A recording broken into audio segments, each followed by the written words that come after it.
Assalamualaikum warahmatullahi wabarakatuh. Perkenalkan, kami dari kelompok 1 kelas Palembang. Di sini kami akan memaparkan hasil kerja kami yang berjudul Katabolisme Asam Lemak. Sebelum itu, kami akan memperkenalkan anggota kelompok kami.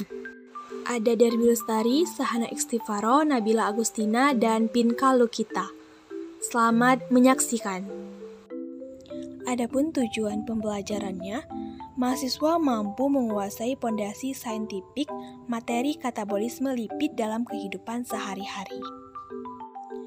Prosedur proyek: 1. Cari dan pahami materi mengenai katabolisme lipid.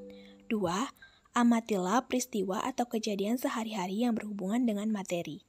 Dan 3. Rekam apa saja bahan makanan yang mengandung lipid. Materi singkat.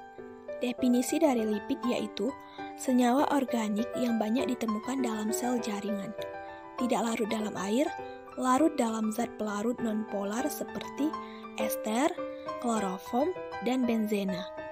Lipid bersifat nonpolar atau hidrofolik. Penyusun utama lipid adalah trigliserida, yaitu ester gliserol dengan 3 asam lemak yang bisa beragam jenisnya.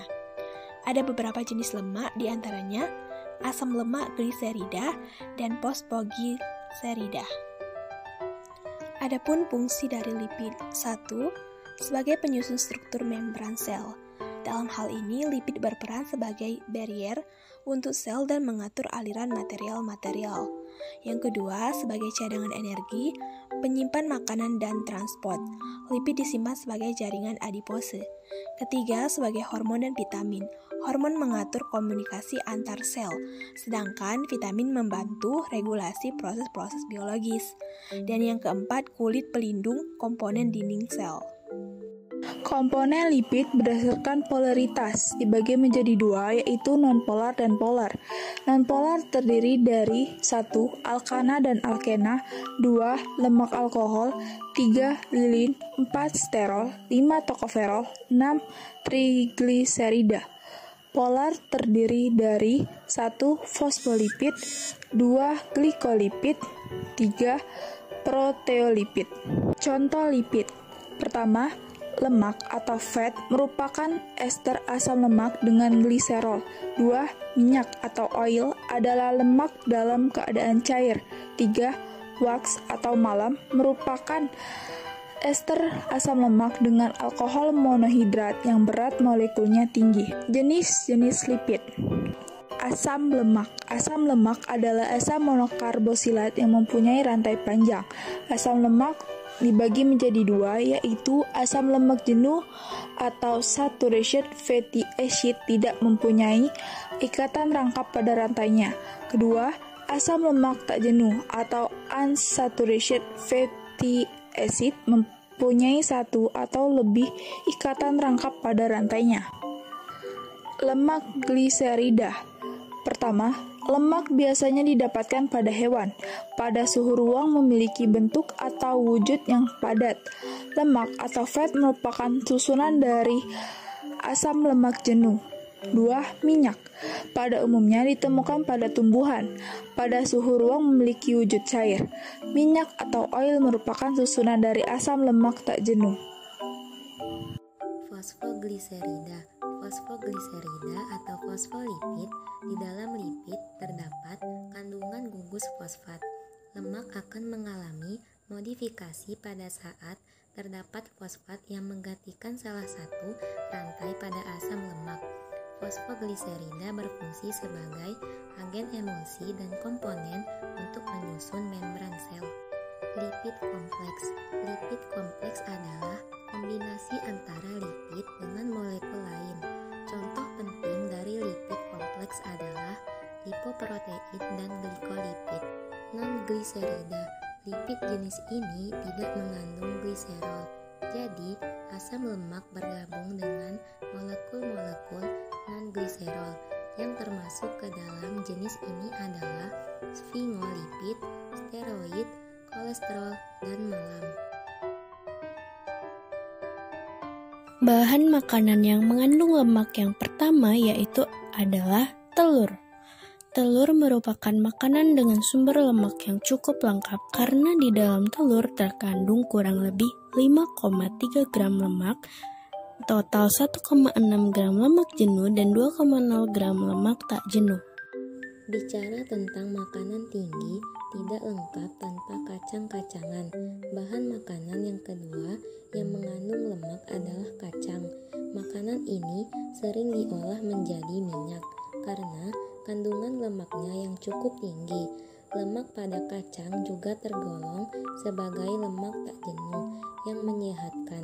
Namun, perlu diingat bahwa kacang mengandung cukup banyak kalori. Jadi, makanlah dalam jumlah yang wajar. Selanjutnya, bahan makanan yang mengandung lemak ada ikan. Ikan mengandung asam lemak tak jenuh seperti omega, yodium, selenium, klorida, zat besi, magnesium, zinc, taurin, serta koenzim. Selain itu, kandungan omega 3 pada ikan jauh lebih tinggi dibanding sumber protein hewani lainnya. Bahan makanan yang terakhir itu adalah susu. Kandungan lemak pada susu sangat bervariasi dari susu murni, umumnya mengandung sekitar 3,35%. Lemak susu rendah, lemak setidaknya mengandung 1%. Lemak sementara itu, susu skim hanya mengandung 0,5%. Lemak pada susu murni untuk ukuran 1 gelas memiliki lemak 7,93 gram, terdapat 146 kalori. Alat dan bahan. Alat yang pertama ialah gelas kimia, kertas saring, batang pengaduk, tabung reaksi, corong, penjepit tabung reaksi, alat penenggas uap. Bahan: telur mentah, alkohol 70%, alkohol 95%, eter, dan terakhir aseton. Langkah-langkahnya: pertama, larutan kuning telur ditetesi 50 ml, alkohol 95% dan 25 ml eter sambil diaduk-aduk. 2. Biarkan selama 10 menit sambil sekali-kali diaduk. 3. Saringlah dengan menggunakan corong yang telah dilapisi kertas saring yang telah dibasahi dengan alkohol di atasnya. 4. Masukkan fitrat atau hasil saringan ke dalam gelas kimia yang kering. 5. Fitrat atau hasil saringan dipanaskan sambil diaduk hingga mengental dan diperoleh pasta. 6.